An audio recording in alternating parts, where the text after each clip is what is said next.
Hi friend, कैसे हो? Norton office से आपका स्वागत है। यदि आपके पास Redmi 12 5G डिवाइस या फिर Poco M6 Pro 5G device है और उसके अंदर आपका प्रॉक्सिमिटी सेंसर वर्क नहीं करे, जैसे ही आप कॉल लगाते हो आपके डिवाइस की जो डिस्प्ले है वो एकदम से ब्लैक हो जाती है, या जब आपके पास किसी की कॉल आती है और आप जैसे ही कॉल रिसीव करते हो, रिसीव करने के बाद जो स्क्रीन है वो एकदम ब्लैक हो जाती है, कुछ भी दिखाई नहीं दे रहा है। और जब तक सामने से कोई भी बंदा जो है, सामने जिसने कॉल किया, जिसको आपने कॉल लगाए, वो बंदा कॉल डिस्कनेक्ट नहीं करता, तब तक आपकी डिस्प्ले पे कुछ भी शो नहीं करता। यह होता है प्रॉक्सिमिटी सेंसर जब वर्क नहीं करता है तब। सो ऐसा हो रहा है आपके डिवाइस के अंदर, तो इस वीडियो को लास्ट तक देखिएगा, आप इस चीज़ को कंप्लीटली फिक्स कर पाओगे।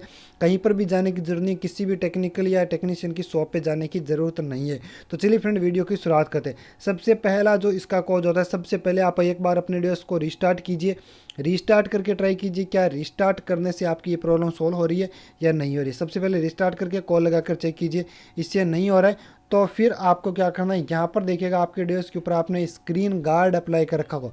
तो सबसे पहले आपको जो स्क्रीन गार्ड या स्क्रीन गार्ड मान लीजिए, या स्क्रीन या टेम्पर्ड जो आपने लगा रखा है D+11D जो भी लगा रखा है वो चेक कीजिए। जैसे 11D वाला आता है साइड में जो ब्लैक पट्टी होती है वो, यदि वो यहाँ पर इस डिवाइस का जो है सेंसर है, देखिए मेरा डिवाइस यहाँ से बुरी तरीके से टूटा हुआ है।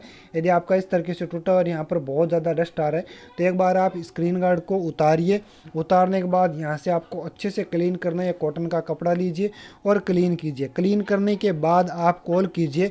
99% मैं लिख के देता हूँ कि यदि आप इस ट्रिक को अप्लाई करोगे, स्क्रीन गार्ड को उतार के यहाँ से डस्ट को रिमूव करोगे, तो आपका ये जो इश्यू है ना फिक्स हो जाएगा। यदि आपके डिवाइस के अंदर इंटरनली कोई प्रॉब्लम नहीं है तो 100% ये आपका इश्यू फिक्स हो जाएगा। यदि इंटरनली प्रॉब्लम है, मान लीजिए आपने डिवाइस की स्क्रीन चेंज करवाई है और वो लोकल मार्केट से करवाई है, तो क्या होता है कि कई बार टेक्नीशियन क्या करते हैं कि यहाँ पर जो ग्लू होता है ना वो ग्लू छोड़ देते हैं, और जिस वजह से हमारे डिवाइस के अंदर ऐसा इश्यू भी आता है।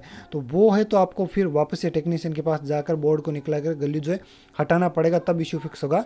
लेकिन इस तरीके से औरत इस तरीके से आप इसको फिक्स कर सकते हैं। अब उसका भी मैं जो ना सोल्यूशन देता हूँ कि भाई बुरी सारी चीज़ें अप्लाई कर ली, आपकी कॉल डिस्कनेक्ट नहीं हो रही है, आप बहुत ज़्यादा परेशान हो, तो आप इमरजेंसी के अंदर क्या ट्रिक लगा सकते हैं कि कुछ दिन तक जब तक आप रिपेयर, क्योंकि रिपेयर करवाओगे तो टेक्नीशियन तो इसको रिपेयर कर देगा, हार्डवेयर दिक्कत होगी तो इंटरनली दिक्कत होगी। तो अब इंटरनली दिक्कत है तब आपको क्या करना चाहिए, तब आपको आना मोबाइल की सेटिंग के अंदर।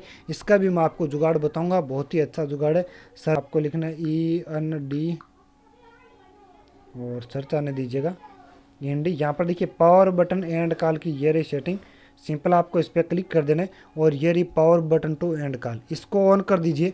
अब क्या होगा, जैसे आप कॉल लगाओगे, किसी को भी कॉल लगाइए और आपका प्रॉक्सिमिटी सेंसर वर्क नहीं कर रहा है, डिस्प्ले आपकी ब्लैक हो चुके, तब होगा क्या कि आप जैसे ही सिंगल पावर की को प्रेस करोगे आपकी कॉल जो वो डिस्कनेक्ट हो जाएगी और आपकी डिस्प्ले वापस से ऑन हो जाएगी, तो आप कॉल को डिस्कनेक्ट कर पाओगे। पहले आप नहीं कर पा रहे थे, लेकिन अब आपका सेंसर वर्क नहीं करता है, उसके बाद भी आप कॉल को जो डिस्कनेक्ट कर पाओगे। सो इस तरीके से आप इस चीज़ को फिक्स कर सकते हैं, या इसका अल्टरनेट जो ऑप्शन है वो आप इनेबल कर सकते हैं। उम्मीद आपको वीडियो पसंद आएगी, पसंद आए तो लाइक शेयर, चैनल को सब्सक्राइब कीजिएगा और कमेंट करके बताइएगा।